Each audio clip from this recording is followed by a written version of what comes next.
Hari ini ialah perayaan musim luruh, antara 7 perayaan dalam 3 kali. Perayaan Pondok Daun. Menurut perjanjian lama, Tuhan menetapkan hari Musa turun dari Gunung Sinai dengan 10 hukum yang kedua sebagai hari pengampunan dosa dan menyuruh dia membina kemah suci untuk menyimpan lolo batu itu.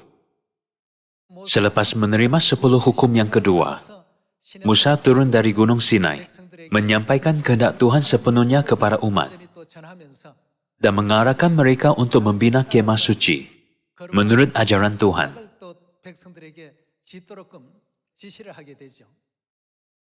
Jadi, mereka bersungguh-sungguh mengumpulkan semua bahan untuk membina kemah suci selama seminggu. Inilah asal-usul perayaan Pondok Daun, untuk memperingati peristiwa itu. Sampai perjanjian baru, dan apabila kita melihat sejarahnya, Alkitab memberitahu kita bahawa semua bahan bait suci untuk perayaan Pondok Daun melambangkan umat Tuhan. Kita dapat melihat kehendak Tuhan untuk menyelesaikan kerja mencari saudara-saudari yang hilang, yaitu ahli keluarga syurgawi kita, melalui perayaan Pondok Daun, dan membawa mereka pulang ke tanah air syurga yang kekal. Mustahil bagi kita manusia untuk mencari semua saudara-saudari yang hilang. Jadi kita perlu mengenakan seluruh perlengkapan kuasa Roh Kudus. Kerja ini tidak dapat dicapai tanpa bantuan Tuhan dan Roh Kudus. Jadi, Tuhan menjanjikan berkat hujan Roh Kudus pada akhir musim pada perayaan Pondok Daun. Bukan? Melalui perayaan Pondok Daun, mari kita bersungguh-sungguh minta kuasa Roh Kudus dan banyak menerima rahmat Roh Kudus. Kita pasti ada perkara yang kita cuba capai dengan kekuatan sendiri sebelum ini.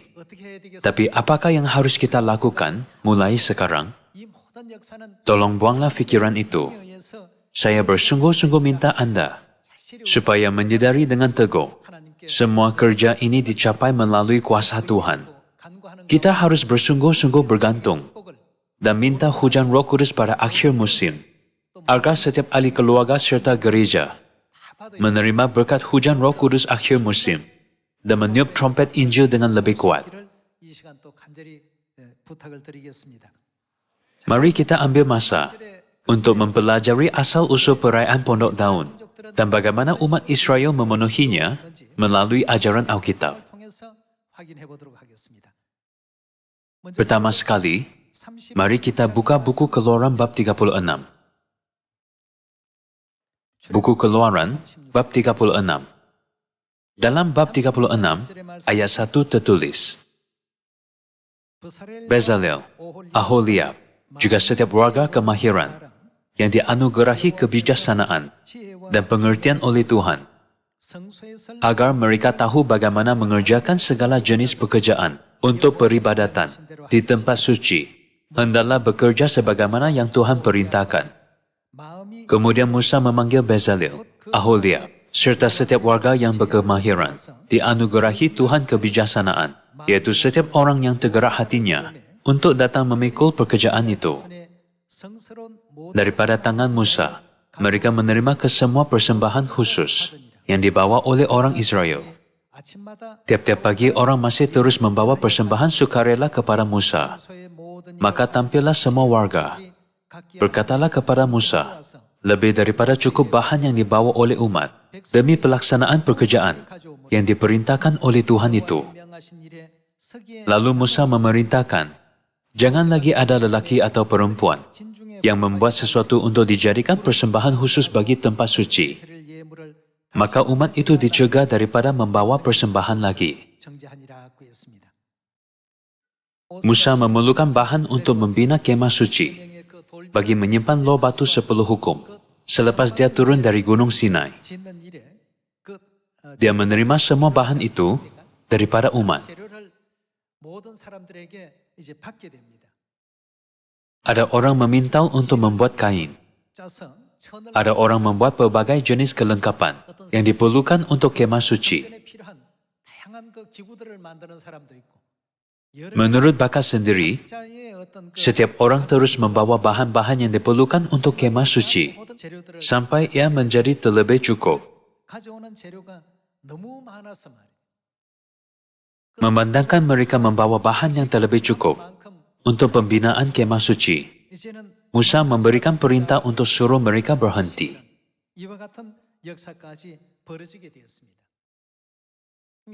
Umat syurgawi diumpamakan sebagai bahan kemah suci perayaan Pondok Daun. Saat apabila Tuhan mengisytiharkan, pekerjaan Injil sekarang sudah selesai, pasti akan tiba. Sebelum masa itu, apakah yang harus kita buat, walau terhadap satu roh pun? Sebelum Tuhan mengisytiharkan perintah ini, kita harus cepat cari saudara-saudari yang hilang, serta bimbing banyak pendosa bertaubat dan ke dalam pangkuan Tuhan. Mari kita lihat bab 35 ayat 4 tentang kerja untuk membina kemah suci. Bab 35 ayat 4. Musa berkata kepada seluruh jemaah Israel, inilah hal yang diperintahkan oleh Tuhan. Siapakah yang memerintahkan kerja untuk membina kemah suci? Musa hanya memainkan peranan sebagai nabi yang menyampaikan perintah Tuhan kepada umat. Ayat 5. Bawalah persembahan khusus daripada harta bendamu kepada Tuhan. Setiap orang yang ikhlas hatinya hendaklah membawa emas, perak, dan gangsa, serta kain biru, kain ungu, kain merah menyala, dan kain linen halus, bulu kambing, kulit domba jantan, minyak untuk pencahayaan, rempah ratus untuk minyak tabis, dan untuk dupa harum, serta batu permata oniks, dan batu permata tatahan untuk baju efod, serta penutup dada. Setiap orang antara kamu yang memiliki kepakaran, hendaklah tampil untuk membuat semua yang diperintahkan oleh Tuhan. Kemah suci dengan kemah dan penudungnya, cangkuk-cangkuk pengancingnya, penutup pendamaian, dan tabir penudung, meja dengan kayu pengusungnya, segala kelengkapannya, dan roti persembahan, kaki pelita untuk tata cahaya, dengan kelengkapannya, pelitanya dan minyak untuk pencahayaan, masbah pendupaan, dengan kayu pengusungnya, minyak tabis, dan dupa harum, tirai pintu untuk pintu kemah suci, masbah korban bakaran dengan kekisi gangsanya, dan segala kelengkapannya, kain yang memagari laman dalam, tiang-tiangnya, alas-alasnya, dan tirai pintu gerbang laman dalam, pasak-pasak kemah suci, dan pasak laman dalam dengan talinya, pakaian yang halus tenunannya untuk menyelenggarakan peribadatan di tempat suci, pakaian suci untuk Imam Harun, dan pakaian anak-anaknya untuk menunaikan tugas sebagai imam. Tuhan memerintahkan, sekarang sediakan dan buatlah benda-benda seperti ini. Menurut perintah, Musa memberitahu umat bahan-bahan yang diperlukan, dan biar mereka yang tergerak hati membawa bahan-bahan itu. Mari lihat ayat 20. Sesudah itu datanglah semua orang jenis apa?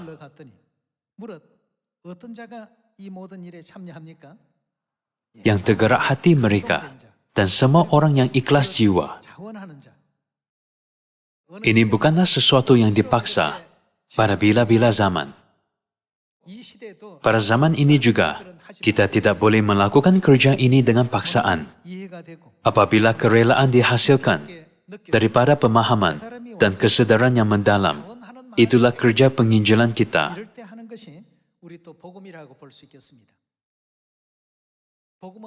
Kerja penginjilan bukanlah sesuatu yang harus dibuat bawah paksaan seseorang. Jika dibuat seperti itu, ia pasti akan mendatangkan hasil yang lebih teruk. Apabila hati kita tergerak dan rela untuk mempersembahkan setiap bahan kemah suci kepada Tuhan, kita dapat membimbing setiap roh kembali ke pangkuan Tuhan, bertaubat, serta memulakan perjalanan ke surga sebagai anak Tuhan dan diselamatkan. Ayat 21 sekali lagi. Semua orang yang tergerak hati mereka dan semua orang yang ikhlas jiwa mewakafkan persembahan khusus kepada Tuhan untuk pengerjaan kemah pertemuan, untuk seluruh peribadatannya, dan untuk pakaian suci, setiap orang yang ikhlas hatinya. Kita terus melihat perkataan ikhlas dalam Alkitab. Anda boleh melakukan sebanyak yang Anda sedari dan fahami, serta apa yang Anda mahu. Namun, Tuhan tidak mahu atau mengharapkan kita melakukan sesuatu tanpa kerelaan. Siapakah yang menciptakan langit dan bumi? Siapakah pemilik semuanya? Tuhanlah pemilik, bukan?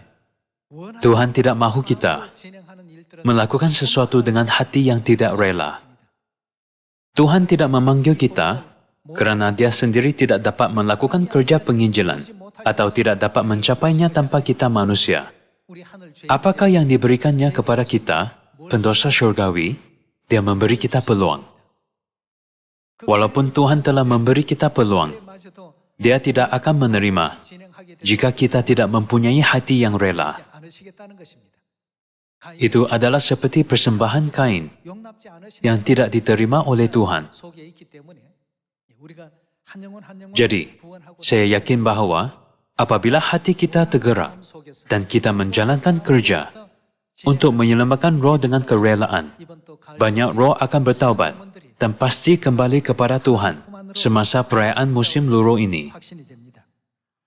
Mari teruskan dengan bab 35, ayat 20. Kita pergi ke ayat 20. Sesudah itu datanglah semua orang yang tergerak hati mereka dan semua orang yang ikhlas jiwa mewakafkan persembahan khusus kepada Tuhan untuk pengerjaan kemah pertemuan, untuk seluruh peribadatannya, dan untuk pakaian suci. Setiap orang yang ikhlas hatinya datang membawa anting-anting, segala jenis barang emas permata. Mereka semua mewakafkan persembahan unjukan daripada emas kepada Tuhan. Selain itu, setiap orang yang mempunyai kain biru, kain ungu, kain merah menyala, kain linen halus, datang membawanya. Setiap orang yang dapat mempersembahkan persembahan khusus daripada perak atau gangsa dan kayu akasia untuk segala pekerjaan peribadatan, datang pula membawanya. Setiap perempuan yang ahli dalam hal memintal dengan tangannya sendiri datang membawa barang yang dipintalkan. Ayat 26. Kemudian setiap perempuan yang tergerak hatinya kerana memiliki keahlian itu. Seperti yang kita lihat, aspek yang paling penting untuk membina kemah suci ialah iman kita. Alkitab berulang kali tulis bahawa hati mereka tergerak dan mereka rela mengikut kerana memahami kehendak Tuhan dengan betul. Mereka sendiri rela, mereka ikhlas. Jika tidak, Tuhan tidak akan menerima, malah menolak persembahan orang itu. Mereka memikirkan rahmat Tuhan yang mengampunkan semua dosa mereka, seperti penyembahan berhala lembu emas, dan mengurniakan mereka loh batu 10 hukum sekali lagi. Jadi tiap-tiap firman yang diberikan adalah sangat berharga buat mereka. Apabila memikirkan bahawa mereka dapat menyembah Tuhan di kemah suci,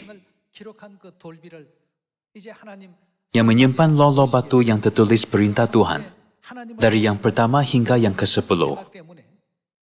Umat Israel yang sudah diampunkan dosa sangat bersemangat untuk bina kemah suci. Sebab itulah perkataan orang yang tergerak hati dan orang yang ikhlas jiwa berulang kali muncul. Jika begitu, apakah sikap iman kita semasa perayaan Pondok Daun? Memberitakan firman Injil Tuhan di Samaria, dan sampai ke hujung bumi untuk mencari setiap saudara-saudari yang hilang selama seminggu adalah sama dengan rajin mempersembahkan bahan-bahan kemah suci kepada Tuhan pada zaman Musa, 3.500 tahun dahulu. Apakah jenis minda kita terhadap misi ini? Hati yang rela, yang tergerak, dan gembira. Janganlah kita hanya meniru apa yang dibuat oleh orang lain tanpa kesedaran. Apabila kita memahami dan mengikut kehendak Tuhan yang sempurna dengan betul, Tuhan Roh Kudus akan diam di dalam kita dan membantu kita dalam segala hal yang kita buat.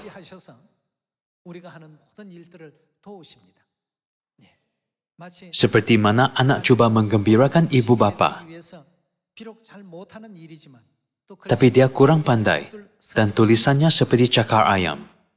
Terhadap anak yang berusaha untuk menggembirakan ibu bapa, apakah yang ibu bapa lihat? Mereka melihat hatinya yang ikhlas. Walaupun mereka menulis, "Aku sayang mak dan ayah," dan tulisannya tidak seperti juruhat, apakah perasaan ibu bapa yang menerima surat itu, walaupun ia kelihatan tidak penting dan ada banyak tulisan lain yang lagi indah, mereka akan menghargainya sepanjang hayat. Ia sangat dihargai.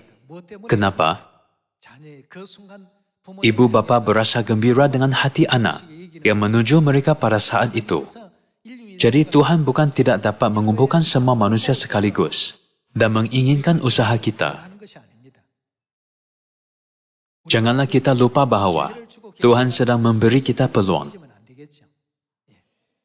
Jadi, jika kita memberikannya kemuliaan sepanjang perayaan Pondok Daun dengan rela hati, saya yakin bahwa Tuhan betul-betul akan memenuhi kita dengan hadiah yang lebih daripada cukup.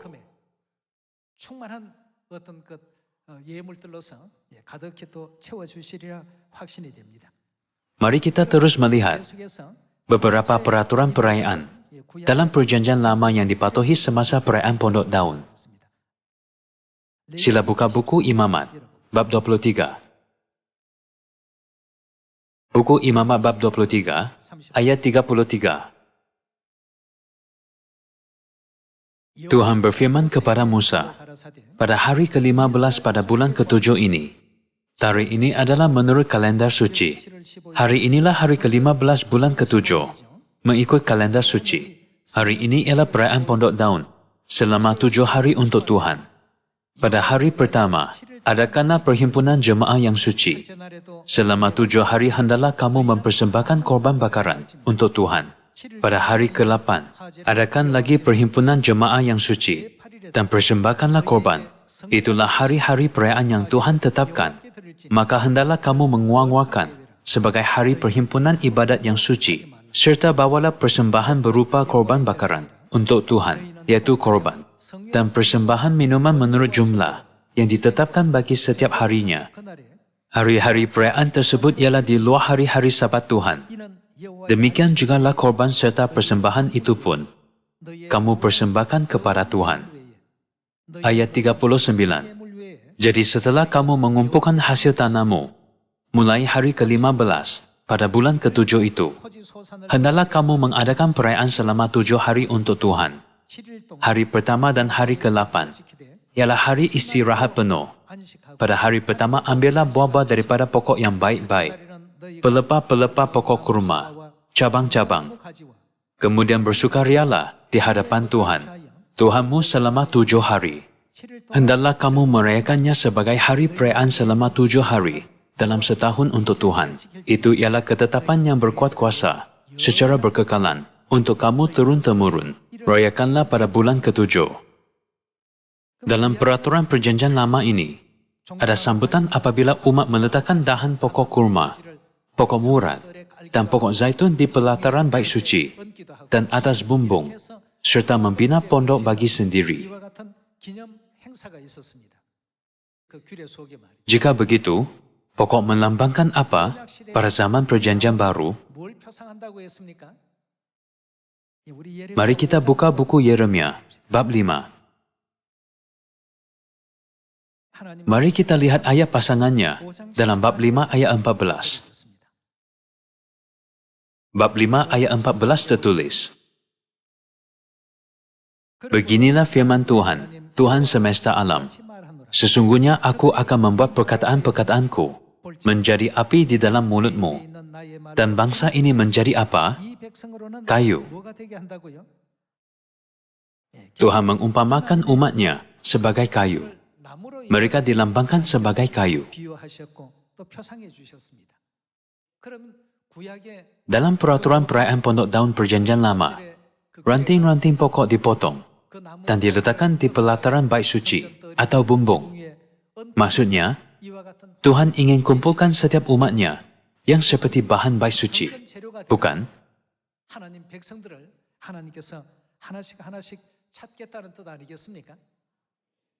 Jadi, ini menandakan penyelesaian bait suci.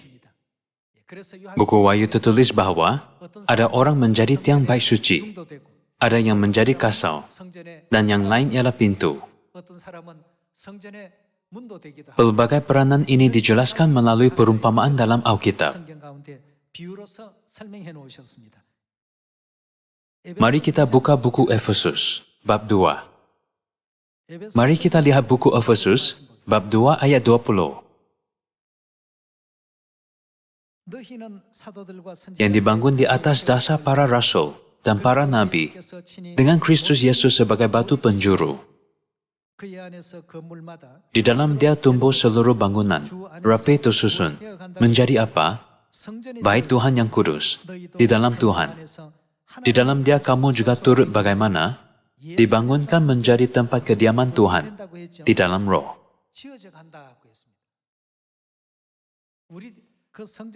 Tertulis bahwa semua bahan bait suci turut dibangunkan. Seterusnya buku Wahyu bab 3. Buku Wahyu bab 3 ayat 12. Marilah melihat buku Wahyu bab 3 ayat 12. Barang siapa menang, ia akan kujadikan apa? Sokok guru di dalam bait suci Tuhanku. Sini, barang siapa menang, merujuk kepada orang yang diselamatkan, bukan? Menurut ramalan perayaan Pondok Daun, Alkitab memberitahu dan menyedarkan kita bahwa umat Tuhan yang diselamatkan menjadi tiang bait suci. Dan setiap orang ialah salah satu bahan untuk bait suci.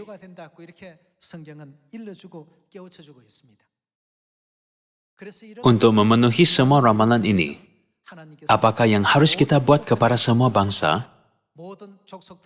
Pergilah, jadikanlah semua bangsa muridku, dan baptislah mereka dalam nama Bapa, dan Anak dan Roh Kudus, dan ajarlah mereka melakukan segala sesuatu yang telah kuperintahkan kepadamu.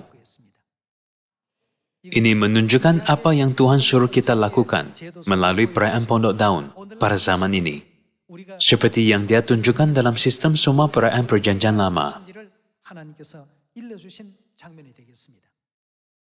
Sebab itulah buku 2 Timotius bab 4 menyuruh kita buat apa? Lakukanlah pekerjaan pemberita Injil, bukan? Dan Tuhan mempercayakan apa kepada kita? Menurut buku 1 Tesalonika bab 2, Tuhan mempercayakan Injil kepada kita. Seperti mana umat Israel mengumpulkan bahan pembinaan bait suci atas permintaan Musa, perayaan Pondok Daun hari ini adalah untuk mengumpulkan semua saudara-saudari yang hilang dari hujung langit yang satu ke hujung langit yang lain, dari 4 penjuru bumi, agar mereka menjadi bahan rohani sempurna yang Tuhan inginkan untuk bait suci Yerusalem.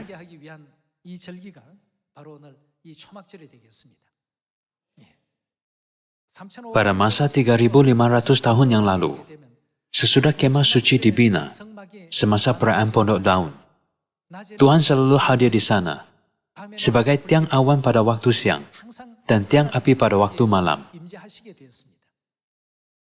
Tidak kira kemana kemah suci dipindahkan, Tuhan hadir dalam tiang awan pada waktu siang dan tiang api pada waktu malam di atasnya, sebagai tanda bahwa Dia selalu diam di dalamnya Tempat ini menjadi sangat penting untuk menunjukkan kehadiran Tuhan kepada umat Israel. 이스라엘 백성들에게 하나님의 그 임재를 나타내는 아주 중요한 이와 같은 그 장소가 되었던 것입니다. 복음의 그 모든 역사 Dalam pelayanan Injil, 우리 사 ada hal-hal yang mustahil dengan kebolehan manusia. 부분이 한계가 있습니다. 자기 몸 Kita manusia tidak dapat menjaga badan sendiri dengan baik-baik 하나 자체도 dan tidak dapat mencari jalan untuk mengampunkan dosa sendiri. 나아가지 못하는 존재가 우리들입니다. Namun, 근데 우리 Tuhan banyak menggunakan rahmat-Nya kepada kita 은혜를 베푸시 dan memberi kita banyak peluang. 주셨습니다. 우리 주 Tuhan bukan hanya mengampunkan dosa kita, 다른 사람에게도 tapi juga membuka jalan bagi orang lain untuk bertaubat. 있습니다. Bagaimanakah mereka boleh mempercayai Dia yang belum pernah mereka dengar? Dan bagaimanakah mereka boleh mendengar tanpa seseorang yang memberitakan kepada mereka? 새 언약의 Jika tiada orang yang memberitakan Bapa, 전하는 자가 없다 하면 beritakan tentang perjanjian baru atau syurga, bagaimanakah orang dapat mendengar atau mempercayainya? Misi ini hanya diberikan kepada orang yang rela dan hati yang tergerak. 감동되는 사람만 해야 될 일입니다. Ia tidak diberikan kepada sesiapapun. 일이 아니고 Seperti yang tertulis dalam Alkitab, ia diberikan kepada orang yang rela dan hati yang tergerak. Orang seperti itu mencari rahmat Tuhan dan meminta kuasa Roh Kudus. Bapa dan Ibu, aku tidak dapat melakukannya dengan kekuatan sendiri. Tidak kira berapa banyak aku cuba, aku berat mulut dan tiada keberanian. Tolong kenakanlah aku dengan kuasa Roh Kudus untuk menjalankan misi yang tidak dapat dilakukan sebelum ini. Tolonglah ubah aku. 이렇게 Semoga melalui doa yang bersungguh-sungguh seperti ini, kita dapat menerima berkat hujan Roh Kudus melalui perayaan kali ini. Dan tahun ini Injil pasti akan disebarkan secepatnya di seluruh dunia, ke Samaria dan penghujung bumi. 바라겠습니다. Perayaan Pondok Daun memperingati pembinaan kemah suci. Dalam perjanjian baru, perayaan ini ada janji berkat hujan Roh Kudus pada akhir musim. Kita menerima banyak rahmat, kekuatan, dan kuasa Roh Kudus. Jadi janganlah hanya fokus pada perkara duniawi, tapi menginjillah kepada keluarga, saudara, dan jiran dengan harapan syurga yang lebih besar. 사람들에게 Jika Anda ada kakak, tanyalah, adakah kakak mau belajar cara untuk memasuki syurga bersama aku? Jika Anda ada abang, berkatalah, abang, marilah kita belajar bersama-sama jalan ke syurga. 이 땅에서 Kehidupan di bumi ini adalah penting, tapi ia adalah sementara dan singkat, bukan? 삶을 좀 Apa kata kita bersedia untuk kehidupan masa depan dan membuat persiapan lebih awal? Kita semua harus dapat berkata seperti itu. Dengan berharap semua saudara-saudari di Sion 사마리아 땅 akan menunjukkan kuasa Tuhan di seluruh Samaria dan ke hujung bumi melalui perayaan Pondok Daun ini. 주실 것을 부탁드리면서 Saya tamatkan khutbah. 하도록 하겠습니다. Sekian terima kasih.